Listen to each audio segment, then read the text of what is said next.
Video ನೋಡ್ತಕ್ಕಂಥ ಎಲ್ಲ ವೀಕ್ಷಕರಿಗೆ ನಮಸ್ಕಾರ ರೀಪ್ಪ. ಎಲ್ಲರೂ ಹೆಂಗದಿರಿ? ಆರಾಮದಿರಿ ಅಂತ ತಿಳ್ಕೊತೀವಿ. ನಾವು ಇವತ್ತು ಇಂಡಿಯನ್ ಆರ್ಮಿ ವೆಬ್ಸೈಟಲ್ಲಿರುವಂಥ 5ನೇ ಮಾಡಲ್ ಕ್ವಶನ್ ಪೇಪರಲ್ಲಿರುವಂಥ ಕ್ವಶನನ್ನು ಸಾಲ್ವ್ ಮಾಡ್ತಾಯಿದ್ವಿ. ಅಗ್ನಿವೀರ GD ಎಲ್ಲ ಸೇನಾ ವಿಭಾಗದ ಪ್ರಶ್ನೆ ಪತ್ರಿಕೆಗಳು. ನಾವು ಇಲ್ಲಿ ನೋಡಬೇಕು 5ನೇ ಕ್ವಶನ್ ಪೇಪರ. ತ್ರಿಪುರಾದಲ್ಲಿ ಪ್ರದ್ಯುತ್ ಬಿಕ್ರಮ್ ಮಾಣಿಕ್ಯ ದೇವ್ ಬರ್ಮಾ ಅವರು ಕೆಳಗಿನ ಯಾವ ರಾಜಕೀಯ ಪಕ್ಷವನ್ನು ಸ್ಥಾಪಿಸಿದರು ಅಂತಂದೈತಿ. ತೀವ್ರ ಮೋರ್ಚಾ ಪಾರ್ಟಿ ಅಂತಂದು. ಇನ್ನು 2ನೇ ಕ್ವಶನ, ಸುಖವಿಂದರ್ ಸಿಂಗ್ ಸುಖ್ ಅವರು ಭಾರತದ ಕೆಳಗಿನ ಯಾವ ರಾಜ್ಯದ ರಾಜಕೀಯ ನಾಯಕರಾಗಿದ್ದರು ಅಂತಂದೈತಿ. ಪಂಜಾಬ್ ರಾಜ್ಯದ ರಾಜಕೀಯ ನಾಯಕರು. ಇನ್ನು 3ನೇ ಕ್ವಶನ, ಬ್ರಿಟಿಷ್ ಭಾರತದ ಯಾವ ಜೈಲಿನಲ್ಲಿ ಪ್ರಸಿದ್ಧ ಸ್ವಾತಂತ್ರ್ಯ ಹೋರಾಟಗಾರ ಭಗತ್ ಸಿಂಗ್ ಅವರಿಗೆ ಗಲ್ಲು ಶಿಕ್ಷೆ ವಿಧಿಸಲಾಯಿತು ಅಂತಂದೈತಿ. ನೋಡ್ರಿ, ಸೆಂಟ್ರಲ್ ಜೈಲು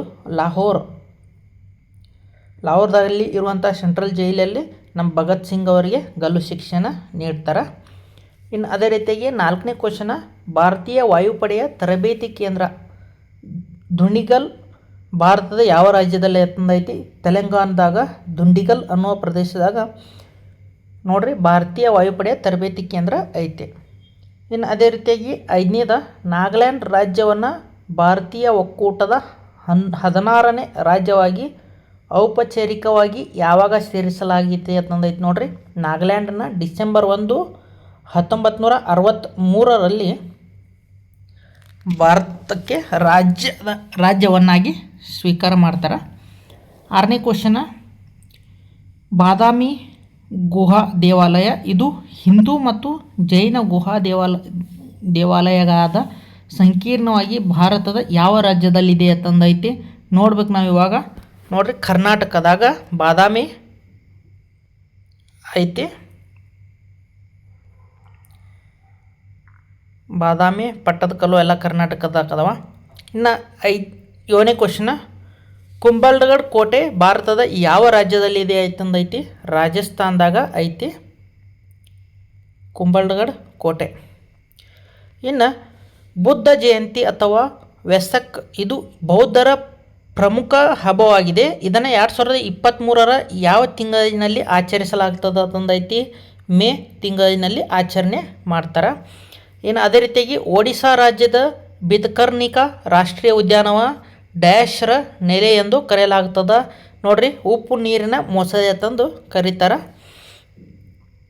10ನೇದ, ಇಂದ್ರಾಯಣಿ ನದಿಯ ಮೇಲೆ ನಿರ್ಮಿಸಲಾದ ಭೂಶಿ ಅಣೆಕಟ್ಟು ಭಾರತದ ಯಾವ ರಾಜ್ಯದಲ್ಲಿದೆ ಅಂತಂದ್ರೆ ಇಂದ್ರಾಣಿ ಅಣೆಕಟ್ಟು ನದಿಯಲ್ಲಿರುವಂಥ ಅಣೆಕಟ್ಟು ಮಹಾರಾಷ್ಟ್ರದಾಗ ಐತಿ. ಇನ್ನು 11ನೇ ಕ್ವಶನ, 2011ರ ಜನಗಣತಿಯ ಪ್ರಕಾರ ಕೇರಳದ ಸಾಕ್ಷರತಾ ಪ್ರಮಾಣ ಎಷ್ಟೈತೆ ಅಂದಾಗ 94% ಐತಿ. 12ನೇ ಕ್ವಶನ, ಫೆಬ್ರವರಿ 2023ರ ಪ್ರಕಾರ ಭಾರತದ ಪ್ರಧಾನಮಂತ್ರಿಯ ಮುಖ್ಯ ಕಾರ್ಯದರ್ಶಿ ಯಾರಾಗಿರ್ತಾರೆ ಅಂದಾಗ ನೋಡ್ರಿ ಪ್ರಮೋದ್ ಕುಮಾರ್ ಮಿಶ್ರಾ ಆಗಿರ್ತಾರೆ.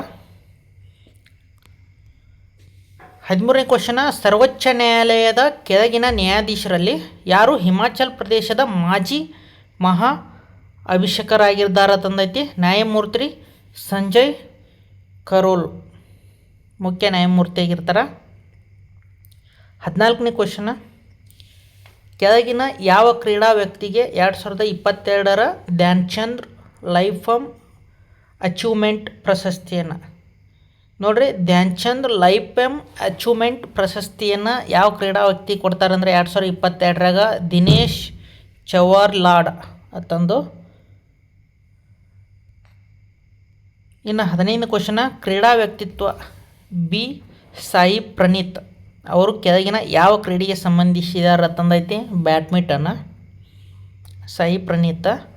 16ನೇ ಕ್ವಶನ, ಪದಾರ್ಥದ ಯಾವ ಸ್ಥಿತಿಯಲ್ಲಿ ಕಣ್ಣುಗಳ ನಡುವೆ ಆಕರ್ಷಣಾ ಬಲ ಅತ್ಯಲ್ಪವಾಗಿದ್ದು ಅವು ಸ್ವತಂತ್ರವಾಗಿ ಚಲಿಸಲು ಅನುವು ಮಾಡಿಕೊಡುತ್ತದೆ ಅಂತಂದೈತಿ. ನೋಡ್ರಿ, ಅನಿಲದಲ್ಲಿ ಕಣಗಳು ಬಿಡಿ ಬಿಡಿಯಾಗಿರ್ತಾವ, ಅದಕ್ಕೆ ಅನಿಲ ಆಗತ್ತೆ.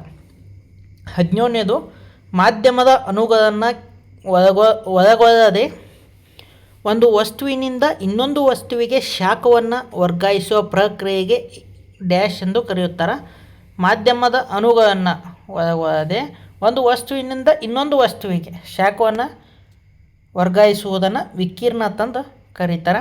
18ನೇ ಕ್ವಶನ, ವಸ್ತುವಿನ ತೂಕವನ್ನು ಡ್ಯಾಶರ ಗುಣಲಬ್ಧವಾಗಿ ಅಳೆಯಬಹುದು ಅಂತಂದೈತಿ.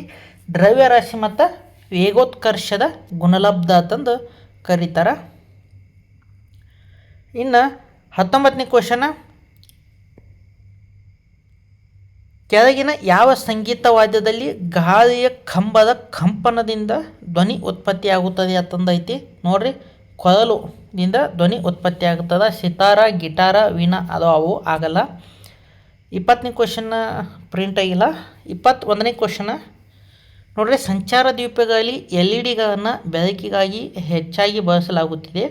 LED-ಯ ಪೂರ್ಣ ರೂಪ ಅಂತಂದು ಕೊಟ್ಟಾಗ ನೋಡ್ರಿ, ಲೈಟ್ ಎಮಿಟಿಂಗ್ ಡಯೋಡ್ ಅಂತಂದು ಕರೀತಾರೆ. 22ನೇ ಕ್ವಶನ, ಕೆಳಗಿನ ಯಾವ ಪದಾರ್ಥವು ರುಚಿಯಲ್ಲಿ ಕಹಿ ಮತ್ತು ಸ್ಪರ್ಶದಲ್ಲಿ ಸಾಬೂನು ಇರುತ್ತದೆ ಅಂತಂದೈತಿ. Sodium hydroxide. ನೋಡಿರಿ, ರುಚಿಯಲ್ಲಿ ಕಹಿ ಇರುತ್ತೆ ಮತ್ತು ಸಾಬೂನ್ಯಾಗೂ ಸೋಡಿಯಂ ಹೈಡ್ರಾಕ್ಸೈಡನ್ನು ನಾವು ಬಳಕೆ ಮಾಡ್ತಾರೆ. ಇನ್ನು ಅದೇ ರೀತಿಯಾಗಿ 23ನೇ ಕ್ವಶನ, ಕೆಳಗಿನ ಯಾವ ಪದಾರ್ಥದಲ್ಲಿ ಲ್ಯಾಕ್ಟಿಕ್ ಆಮ್ಲ ಕಂಡುಬರುತ್ತದೆ ಅಂತಂದೈತಿ. ನೋಡ್ಬೇಕು ನಾವಿಲ್ಲಿ ಮೊಸರಿನಲ್ಲಿ ಲ್ಯಾಕ್ಟಿಕ್ ಆಮ್ಲ ಇರ್ತೈತೆ ನೋಡಿರಿ, ಕರ್ಡ್. ಇನ್ನು 24ನೇ ಕ್ವಶನ, ಕೆಳಗಿನವುಗಳಲ್ಲಿ ಯಾವುದು ರಾಸಾಯನಿಕ ಬದಲಾವಣೆ ಆಗಿದೆ ಅಂತಂದೈತಿ. ನೋಡ್ರಿ, ಕಲ್ಲಿದ್ದಲನ್ನು ಸುಡುವುದು ರಾಸಾಯನಿಕ ಬದಲಾವಣೆಯಾಗಿದೆ. ಮೇಣವನ್ನು ಕರಗಿಸುವುದು, ಸಕ್ಕರೆಯನ್ನು ನೀರಿನಲ್ಲಿ ಕರಗಿಸುವುದು, ಅಲ್ಯೂಮಿನಿಯಂ ಹೊಡೆದು ಅಲ್ಯೂಮಿನಿಯಂ ಫಾಯಿಲ್ ಮಾಡುವುದು, ಇದು ರಾಸಾಯನಿಕ ಗುಣ ಆಗಲ್ಲ. 25ನೇ ಕ್ವಶನ, ಎರಡು ಅಥವಾ ಹೆಚ್ಚಿನ ಪದಾರ್ಥಗಳು ಸೇರಿ ಒಂದೇ ಹೊಸ ಪದಾರ್ಥವನ್ನು ರೂಪಿಸಿದಾಗ ಅಂತಹ ಕ್ರಿಯೆಯನ್ನು ಡ್ಯಾಶ್ ಎಂದು ಕರೆಯಲಾಗುತ್ತದೆ. ನೋಡ್ಬೇಕು ನಾವಿಲ್ಲಿ ಸಂಯೋಜನೆ ಕ್ರಿಯೆ ಅಂತಂದು ನೋಡ್ತೀವಿ. ನೋಡ್ರಿ, ಎರಡು ಅಥವಾ ಎರಡಕ್ಕಿಂತ ಹೆಚ್ಚು ವಸ್ತುಗಳನ್ನು ಸೇರಿಸಿ ಒಂದೇ ವಸ್ತುವನ್ನಾಗಿ ಮಾಡುವುದಂಥದನ್ನು ಸಂಯೋಜನೆ ಕ್ರಿಯೆ ಆಗುತ್ತೆ. ಇನ್ನು 26ನೇದ, ಇನ್ಫ್ಲೂಯೆಂಜಾ ರೋಗವು ಡ್ಯಾಶ್ನಿಂದ ಬರುತ್ತದೆ ಅಂತಂದೈತಿ. ನೋಡ್ಬೇಕು ನಾವಲ್ಲಿ ಇನ್ಫ್ಲೂಯೆಂಜಾ ಅನ್ನೋದು ವೈರಸ್ನಿಂದ ಬರುವಂಥ ರೋಗ. ಇನ್ನು 27ನೇ ಕ್ವಶನ, ಸಜೀವಿಗಳ ಬಗ್ಗೆ ಕೆಳಗಿನ ಯಾವ ಹೇಳಿಕೆಯು ಸತ್ಯವಲ್ಲ ಅಂತಂದೈತಿ. ನೋಡ್ಬೇಕು ನಾವಿಲ್ಲಿ ಸಜೀವಿಗಳ ಬಗ್ಗೆ. ನೋಡ್ರಿ, ಸಜೀವಿಗಳು ಸಂತಾನೋತ್ಪತ್ತಿ ಮಾಡುವುದಿಲ್ಲ. ಎಂಥ ಈಜಿ ರೀ. ಸಜೀವಿಗಳು ಸಂತಾನೋತ್ಪತ್ತಿ ಮಾಡ್ತಾವ, ನಿರ್ಜೀವಿಗಳು ಸಂತಾನೋತ್ಪತ್ತಿಯನ್ನು ಮಾಡಲ್ಲ, ಯಾಕಂದ್ರೆ ಅವಕ್ಕೆ ಜೀವ ಇರಲ್ಲ.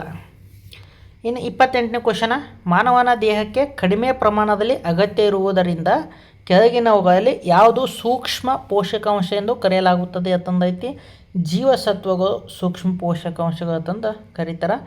29ನೇ ಕ್ವಶನ, ಕೆಳಗಿನವುಗಳಲ್ಲಿ ಯಾವುದರಲ್ಲಿ ಮುಕುಲನ್ ಎಂಬ ವಿಧಾನದಿಂದ ಸಂತಾನೋತ್ಪತ್ತಿ ಆಗುತ್ತದೆ ಅಂತಂದೈತಿ. ಹೈಡ್ರಾ. ಇನ್ನು 30ನೇ ಕ್ವಶನ, ಮಾನವನ ದೇಹದ ಅತಿ ದೊಡ್ಡ ಗ್ರಂಥಿ ಯಾವುದು ಅಂತಂದೈತಿ. ಯಕೃತ. ನೋಡ್ಬೇಕು ನಾವು ಇವಾಗ 31ನೇ ಕ್ವಶನ್ನ, 32ನೇ ಕ್ವಶನ, 33ನೇ ಕ್ವಶನನ್ನು ನೋಡ್ತಾ ಇದ್ದಾಗ ತಾವಿಲ್ಲಿ ನೋಡಬೇಕು, ಈ ಎಲ್ಲ ಮ್ಯಾಥ್ಸ್ ಕ್ವಶನನ್ನು ನಾನು ಆಲ್ರೆಡಿ ಅಪ್ಲೋಡ್ ಮಾಡಿ ನಮ್ಮ ಚಾನಲಲ್ಲಿ ಹಾಕಿದ್ದೀನಿ. ಪ್ಲೇಲಿಸ್ಟಲ್ಲಿ ಹೋಗಿ ನೀವು ಸೀರಿಯಲಾಗಿ ಎಲ್ಲ ಕ್ವಶನನ್ನು ನೋಡಬೇಕಾಗತ್ತೆ. ವಿಡಿಯೋ ನೋಡಿದ್ದಕ್ಕೆ ಧನ್ಯವಾದಗಳು.